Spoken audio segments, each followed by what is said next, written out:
ეს ადამიანები ბაიდენის ადმინისტრაციიდან ჩვენს გუნდში რეკავდნენ, შეურაცხყოფას გვაყენებდნენ და გვიყვიროდნენ. მთელი ეს დოკუმენტები საჯაროდაა ხელმისაწვდომი. ღმერთო ჩემო, რომელიმე ასეთი საუბარი ხომ არ ჩაიწერეთ.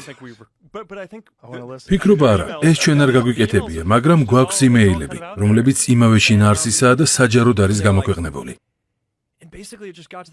ბოლოს იმ ზომამდე მიგვიყვანეს, რომ მათ პირდაპირ ვუთხარით. არ ვაპირებთ სიმართლის წაშლას ჩვენი პლატფორმებიდან.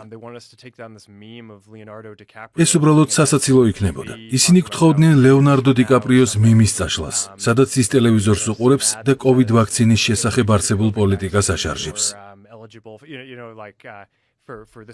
ეს ჩვეულებრივი მიმი იყო, თუმცა მათთვის ეს პრინციპული საკითხი აღმოჩნდა და მკაცრად მოგთხოვეს მისი ამოღება. ჩვენი პასუხი იყო, რომ არ ვაპირებდით იუმორისტული და სატირული შინაარსის მქონე მასალის გაუქმებას. არ ვაპირებდით სიმართლის შეზღუდვას. გარკვეული დროის შემდეგ ბაიდენმა ერთ-ერთ პრესკონფერენციაზე საჯაროდ განაცხადა, რომ ჩვენ ადამიანების დაღუპვაში ვართ დამნაშავეები. რის შემდეგაც მთელი ქვეყნის საგამოძიებო უწყებები აგვედევნენ. ეს ძალიან მძიმე პერიოდი აღმოჩნდა ჩვენთვის.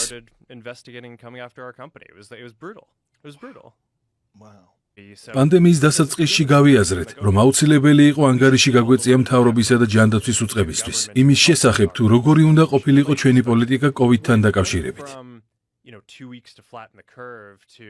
თუმცა მიდგომები და ინფორმაცია ძალიან ხშირად იცვლებოდა. თავდაპირველად გავრცელდა ინფორმაცია, რომ სამედიცინო ნიღბები ძალიან მნიშვნელოვანია პრევენციული ზომებისთვის. შემდეგ გავრცელდა ინფორმაცია, რომ ნიღბები ისეთი მნიშვნელოვანიც არ იყო, როგორც მიგვაჩნდა. დროთა განმავლობაში მუდმივად ვრცელდებოდა ურთიერთსაწინააღმდეგო ინფორმაცია, რაც ძალიან გვირთულებდა სწორი პოზიციის დაკავებას. ბაიდენის ადმინისტრაციის საწყის პერიოდში სიტუაციამ პიკს მიაღწია, როდესაც მათ ვაქცინაციის ახალი პროგრამის დანერგვა დაიწყეს. პირადად მე ვაქცინაციის მომხრე ვარ ზომიერების ფარგლებში, მაგრამ ამავდროულად უნდა ვაღიარო, რომ პროგრამის პოპულარიზაციასთან ერთად მთავრობა ყველაფერს აკეთებდა ვაქცინაციის საწინააღმდეგო ხმათა დასაცენზურებლად. ბაიდენის ადმინისტრაცია ძალიან ძლიერ ზემოქმედებას ახდენდა ჩვენზე, რათა ჩაგვეხშო ის ინფორმაცია, რაც პრინციპში სიმართლე იყო. მათ პირდაპირ გითხრეს, რომ უნდა წაგვეშალა ნებისმიერი ინფორმაცია, რომელიც ყურადღებას გაამახვილებდა ვაქცინის უკუშედეგებზე.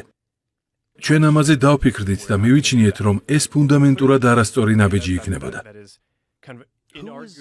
კონკრეტულად ვისზე საუბრობთ? ვინ გაიძულებდათ ვაქცინის უკუშედეგებზე ინფორმაციის შეზღუდვას? ეს ბაიდენის ადმინისტრაციის ხალხი იყო. გამოიწერე და გაიგე ამბები ლიბერალური ცენზურის გარეშე.